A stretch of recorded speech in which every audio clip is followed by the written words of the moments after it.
நம்ம சமுதாயம் வந்து தாய் வழி சமூகம் தான்.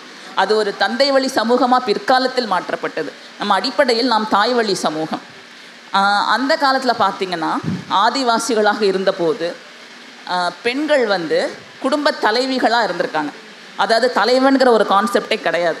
குடும்பத்தை எடுத்து நடத்தக்கூடிய முழு முதற் பொறுப்பும் பெண்ணுக்கு இருந்தது.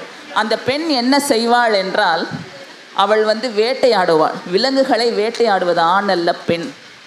அவள் வேட்டையாடி அவள் கொண்டு வந்து கொடுக்கும் அந்த விலங்குகளை சமைத்து கொடுப்பது ஆணின் வேலையாக இருந்தது. ஆணுடைய கடமையாக இருந்தது. பிள்ளைகளை பார்த்து கொள்வதும் சமைத்து கொடுப்பதும் இருந்தது. இது நான் சொல்லலை. வால்கா முதல் கங்கை வரைங்கிற புத்தகம் நிறைய பேர் படிச்சிருக்கலாம். ஒரு ரொம்ப ஃபெமிலியர் புக் அது. அதை எழுதினவர் ராகுல் சாகிர்த்தியன், வங்காளதேசத்து எழுத்தாளர். அது ரொம்ப ஃபேமிலி. இப்போயே நீங்கள் புக் ஃபேர் போனீங்கன்னா அது பெஸ்ட் செல்லிங் புக்காக அது இருக்கும்.